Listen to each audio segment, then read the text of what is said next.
قبوڵی نەبوو حیزبێکی کوردی لە هەولێر باڵا دەست بێت بە داگیرکراو ناوی دەبرد پەنای بۆ دوژمنە سەرسەختەکەی کورد برد دەستی گاردی کۆماری و لە شخری عروبەی گرت و هێنایەوە بۆ پارچە ڕزگارکراوەکەی کوردستان سیویەکی ئاب ئەو خیانەتەی پارتی پێیپینە نەکرا یەکەم چەخماخەی ئاگری شەڕی ناوخۆ لە یەکی ئایاری 1994 لە قەڵاتزێوە دەستی پێکرد کاتێک کادرێکی پارتی بەناوی عەلی حەسۆ میرخان ژاژۆکی بە هێزێکەوە دەچێتە قەڵاتزێ بۆ ئەوەی هەندێک دوکان تێک بدات و باسی ئەوەی کردووە کە ئەو زەویە مڵکی باوکێت بەڵام خەڵکی شارۆچکەکە ناڕازی بوون و دۆخەکە ئاڵۆزی تێکەوت ژمارەیە کادری یەکێتیش لە ناو خەڵکە ناڕازیەکەدا پاشان خەڵک ئەکەونەبەینەوە و لە یەکتریان جا دەکەن دوای بڵاوپێکردن یەکێک لەو کادرانەی یەکێتی بە ناوی مامجووتیار لەگەڵ ژمارەیەک پێشمەرگە بەلای عەلی و چەکدارەکانی لەقی پارتیدا تێپەڕدا لە ناکاودا دەستڕێژی گولەیان لێ دەکرد لە ئاکامدا مامجووتیار و دوو پێشمەرگەی یەکێتی دەکوژرێن دواتریش عەلی حەسۆ میرخان و چەند پێشمەرگەیەکی پارتی هەر لە قەڵاتزێ لەلایەن یەکێتیەوە دەکوژرێن لێرەوە شەڕەکە دەبێ بە شەڕی دوو حیزب و تەشەنە دەسێنێ بۆ ڕانیە و دواتر هەموو کوردستان دەگرێتەوە یەکێتی لە شەقڵاوە و بادینان دەرکرا و پارتیش لە سلێمانی بۆ یەکەم جار لە 15 ئایاری 1994 شەڕەکە گەیشتە ناو شاری هەولێر لە 6 مانگی کۆتایی ساڵی 94 ناوەناوە ئاگر بەزرا دەگەێنرا و دواتر شەڕ دەستی پێدە تا لە 15 کانونی دووەمی 1995 هێزەکانی یەکێتی بە تەواوەتی شاری هەولێریان کۆنتڕۆڵ کرد پارتیان لە شارەکە دەرکرد پارتی هەولێری بە داگیرکراو ناو دەبرد و تۆمەتی ئەوەی ئاراستە یەکێتی کرد کە بە هاوکاری سوپای پاسدارانی ئێران هەولێری پایتەختی کۆنتڕۆڵ کرد لەوە بەدووە هەموو هەوڵێکی پارتی بۆ ئەوە بوو چۆن بتوانێ هەولێر بخاتەوە ژێڕکێفی خۆی لە مانگەکانی کۆتایی ساڵی 1995 چەند جارێک هێرشی گەورەی کرد بۆ گرتنەوەی هەولێر بەڵام لە سەرجەمیاندا شکستی هێنا و ڕوبەڕووی وەڵامی توندی هێزەکانی یەکێتی دەبووە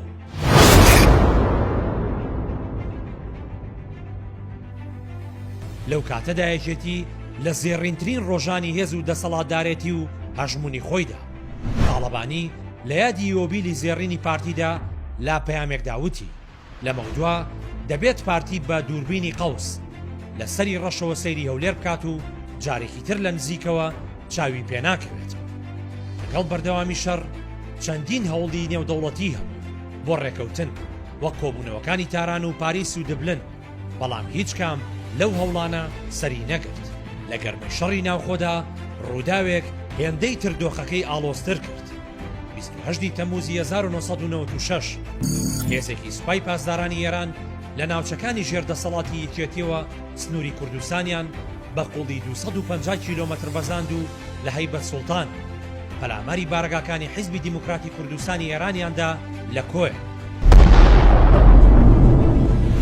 بەڵام یەکێتی دەڵێت هیچ قوربانیەک نەکەوتوتەوە و پێشتریش حیزبی دیموکراتیان لە هێرشەکە ئاگادار کردوت ئەم ڕووداوەوای کرد پارتی زیاتر بابەتی بوونی سوپای پاسداران لە ناوچەکانی ژێردەسەڵاتی یەکێتیدا بوروژێت ئەو بانگەشانە لە کاتێکدا بوون لە سەرەتای سەرهەڵدانی شەڕی ناوخۆدا ئێران بە قازانجی پارتی دەستوەردانی لە شەڕەکەدا کرد بە هەموو شێوەیەک پشتیوانی لە پارتی دەکرد بە پاساوی ئەوەی یەکێتی پشتیوانی لە حیزبە کوردیەکانی ڕۆژهەڵات دەکات ئێران ڕێگەی دابوو هێزەکانی پارتی و بزوتنەوەی ئیسلامی و حیزبوڵڵاه سنوورەکانی ئێران یەکێتی بکەنە بنکەی کۆبوونەوە و خۆسازدان دژی یەکێتی بەو جۆرە یەکێتی لە هەموو لایەکەوە گەماڕۆدرا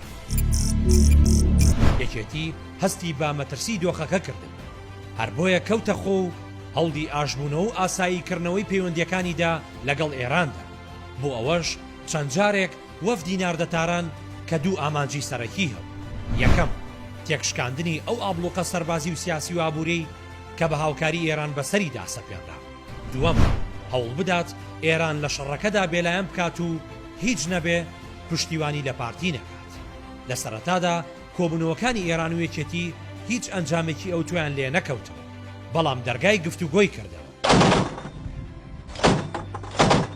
بەرەبەیانی هەفتەی ئابی 1996 شەڕی ناوخۆ پێی نایە قۆناغێکی نوێ و هەستیارە.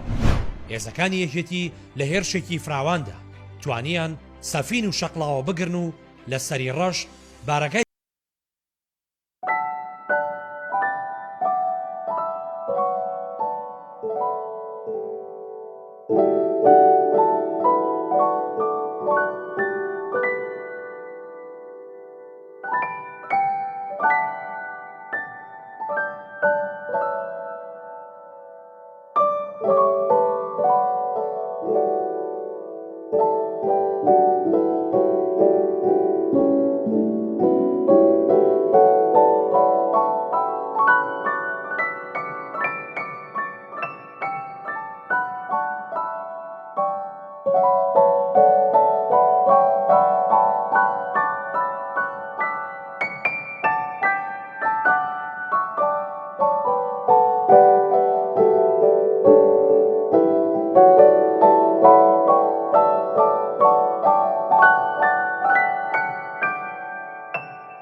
هەموو شتێک دەکەین لە پێناوی مانەوەدا.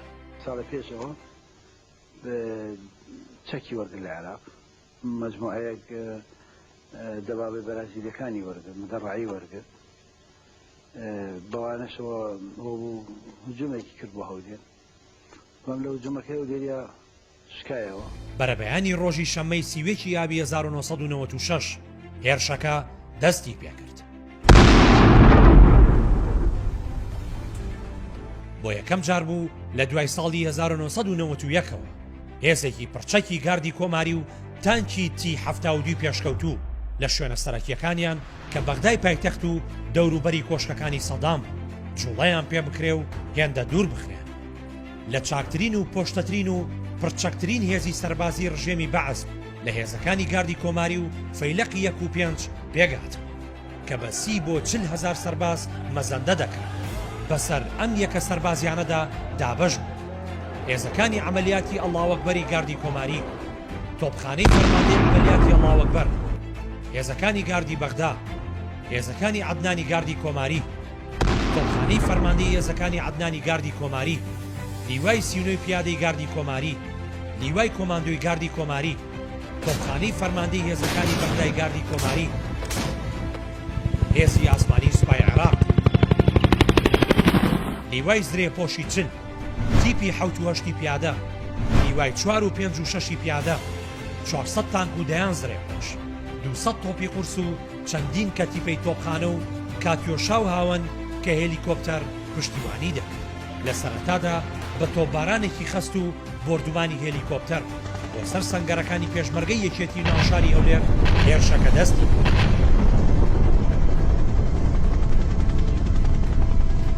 بۆ ماوەی 4 سەعاتی بەردەوام بە خەستی تۆپباران و بردومانی ناوشاریان کرد. نەخشەی سەربازی هێرشەکە بە جۆرێک بوو کە شاری هەولێر و هێزەکانی یەکێتی لە ناو شارەکەدا گەمارۆ بدرێت. بەشێکی هێز و تانکەکانی عێراق لە چەند قۆڵێکەوە پەلاماری هێزەکانی بەرگری یەکێتی بدەن لە سەنگەرەکانی پێشەوە. پاژماوەی هێزەکەش لە 2 قۆڵەوە ئەڵقەی گەمارۆکە تەواو بکەن. قۆڵی یەکەم لە جادەی سەرەکی کەرک و گەولێرەوە و لە ئۆردوگای قوشتەپەوە پێشڕەوی بکەن بەلای ڕۆژەڵاتی هەولێردا بەرەو باکووری هەولێر و ئۆردوگای کەسنەزان. قۆڵی دووەم لە ڕێگای دیبەگەوە بەرەو ناو شاری هەولێر. قۆڵی سێەم لە ڕێگای گوێرەوە و بەرەوکانی قرژاڵە و ناو هەولێر. قۆڵی چوارەم بە 2 ئاراستە یەکەمیان لە جادەی موسڵەوە بەرەو ناو هەولێر و ئاراستی دووەم لە هەمان ڕێگاوە بەرەو پشتی عەنکاوە. لەم ئاراستەیەدا هێزەکانی پارتی و ڕژێمی بەعەس ڕوبەڕووی بەرگریەکی توندی پێشمەرگەکانی یەکێتی بوونەوە. پارتیش سوپا و هێز و لیوا تایبەتەکانی لە سەرووی هەولێر کۆ کردبووە. یەکێتی و فەرماندە سەربازەکانیان دەڵێن هەرچەندە نابەرامبەریەکی بەرچاو لە جۆری چەک و ژماری هێزەکانی شەڕەکەدا هەبوو بە قازانجی پارتی و ڕژێمی بەعەس، بەڵام ئەوان قارەمانانە ڕوبەڕووی هێرشەکە بوونەوە. چەندین پەلاماریان تێکشکاند و چەند جارێک تانکەکانیان گێڕایەوە دواوە. چەندین تانکیشیان تێکشکاند، بەڵام لەبەر بەرفراوانی هێرشەکە و زۆری ژماری هێزە هێرشبەرەکان و کەمبوونەوەی تەقەمەنی هێزەکانیان کشاندەوە ناو شاری هەولێر. ئێواری ئەو ڕۆژە هەولێر بە تەواوی گەمارۆدرا. هێزەکانی ڕژێمی بەعەس بە تانک و زرێپۆشەوە چوونە ناو شاری هەولێر و دەبابە گەیشتە بینای پەرلەمان. دوای ئەوانیش هێزەکانی پارتی ڕژانە ناو هەولێر. دەبابە سەعات 2:30 هاتووەتە دەوری شار، پارتی سەعات 4:30 هاتنتە ناو شار لە دوای دەوابەکانەوە، یعنی 2 ساعات و نیو دوای حکومت.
if we be ready to solve our problem.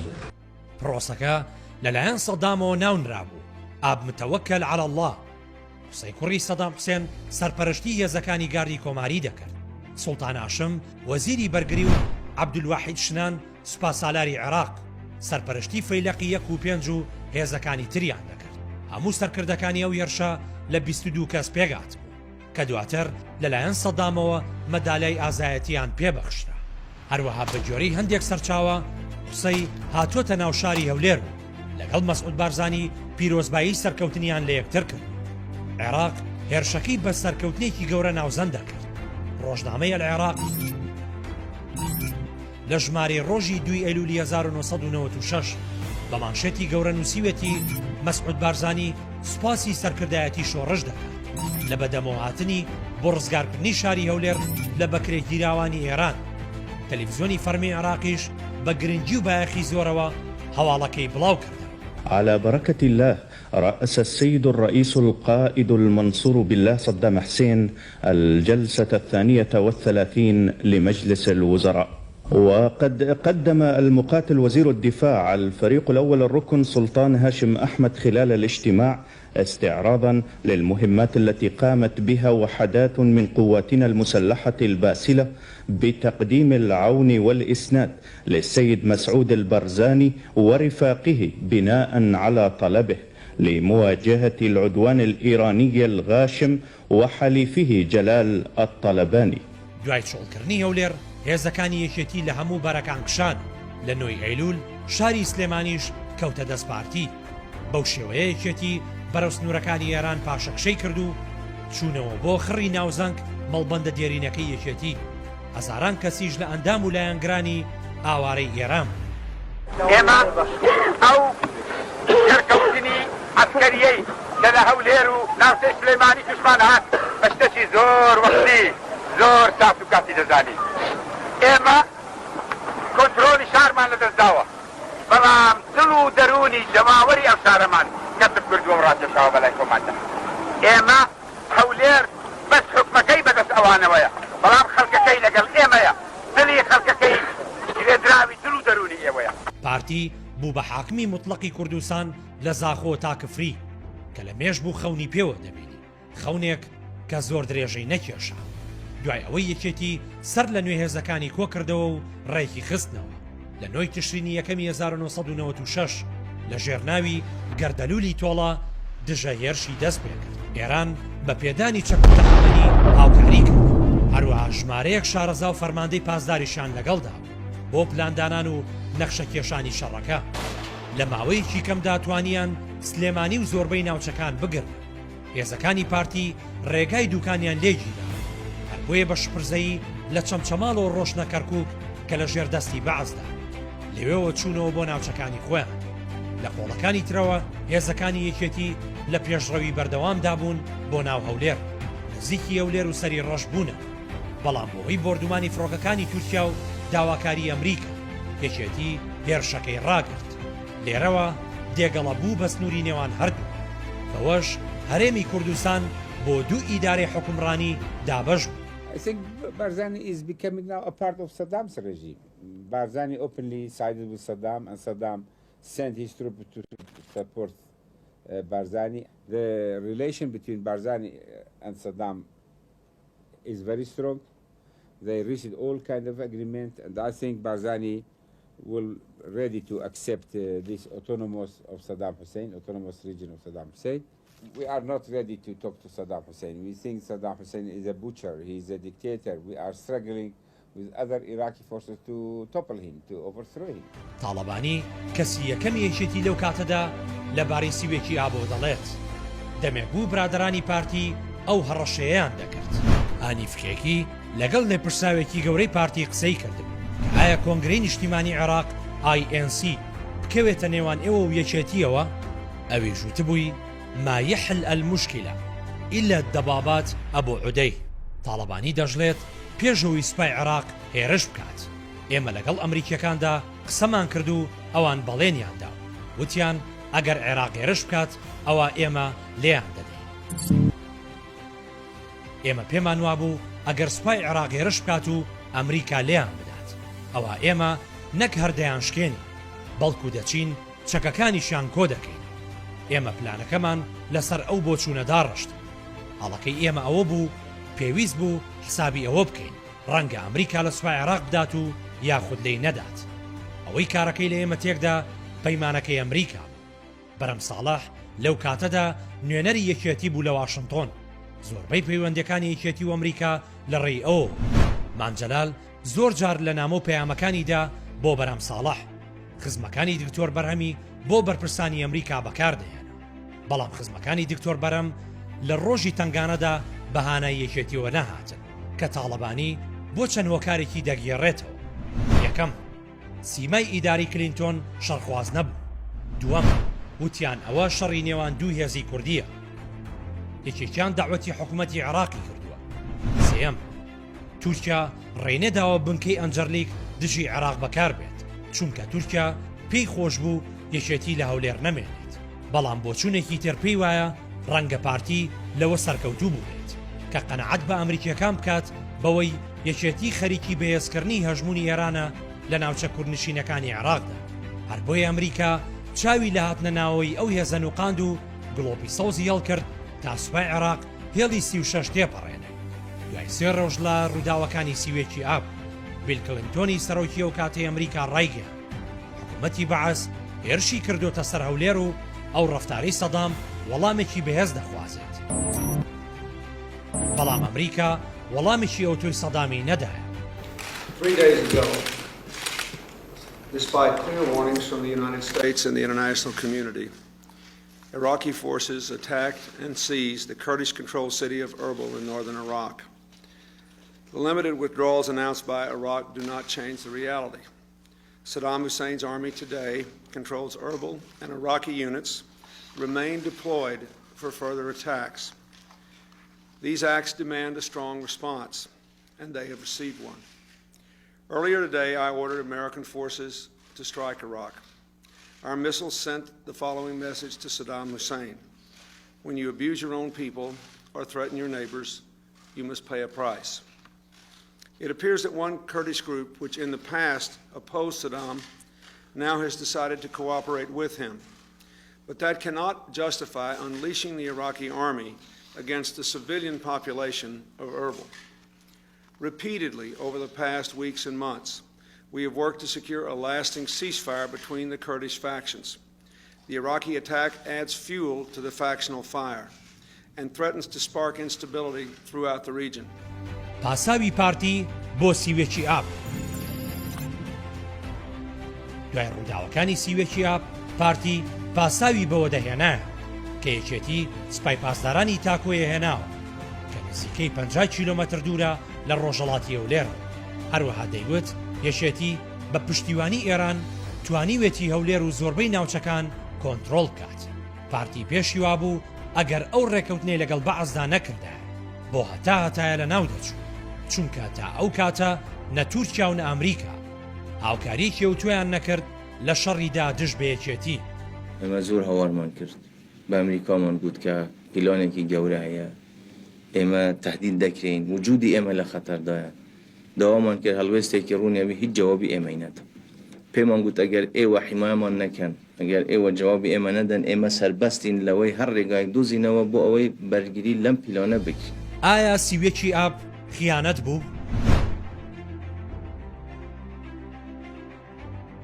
هەر لە سەرەتای ڕووداوەکە و تا ئێستاش پارتی و سەرکردەکانی بەشانازیەوە باسی سیوێکی ئاب دەکەن و دەڵێن پارتی هەڵەی نەکردو و پەشیمان نین، چونکە ئەو هەنگاویان بۆ پاراستنی بەرژەوەندیە باڵەکانی گەلی کوردستان بوو.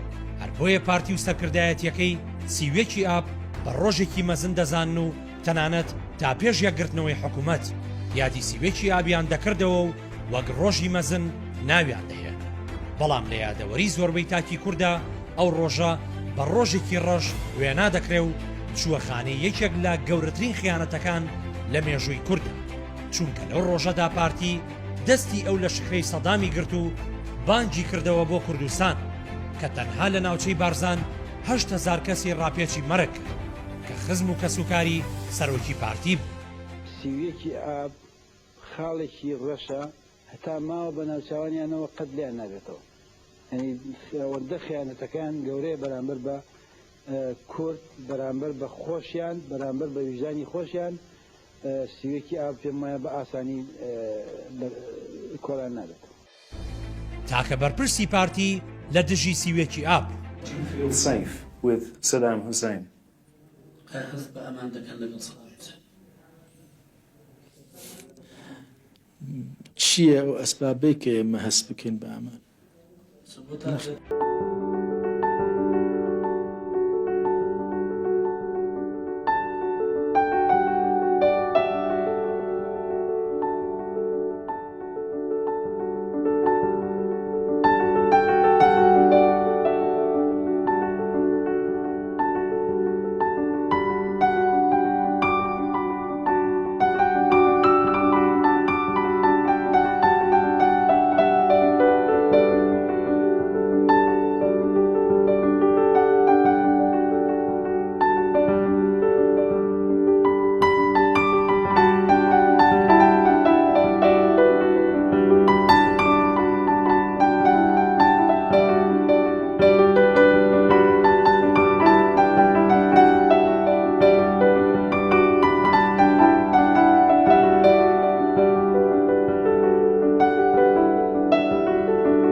بە تەواوی گۆڕا.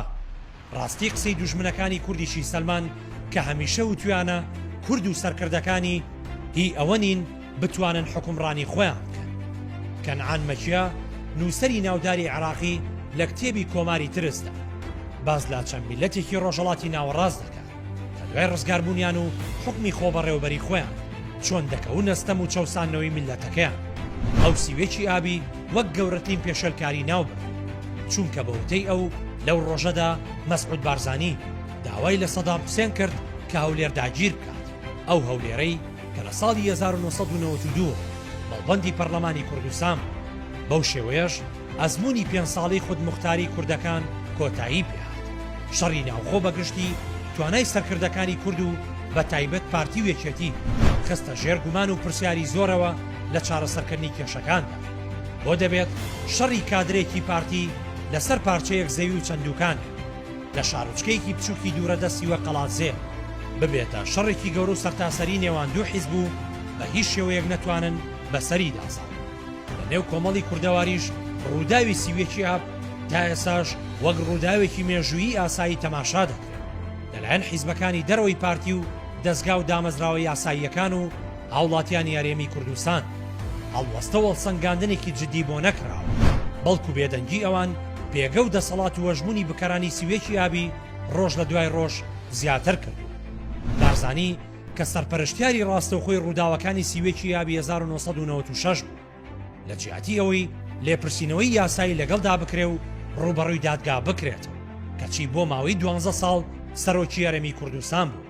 حیزبەکەی لە جیاتی ئەوەی ڕوبەڕووی سزا ببێتەوە کەچی تا ئێساش لە هەڵبژاردندا دەنگی یەکەمی هاوڵاتیان بەدەست دەهێن. کۆنتڕۆلی جونگە گرنگ و وەستیارەکانی یارێمی کوردستانی کرد. لێرەدا ئەو پرسیارە دێتە ئاراوە ئایا ئەگەر سیوێکی ئاب لە ناوگەلێکی تری غەیرە کووردا ڕووی بدایە ئەنجامدەرانی هەمان ئەو دۆخەیان دەبوو کە ئێستا پارتی و سەرکردایەتێکی لە هەرێمی کوردستان هەیە بەڕق و تووڕێی گەل دەکەوتن و وانەیەکیان دادەدان کە بۆ هەتا هەتایە هیچ کەسێک بیر لە کاری لەو شێوەیە نەکاتەوە.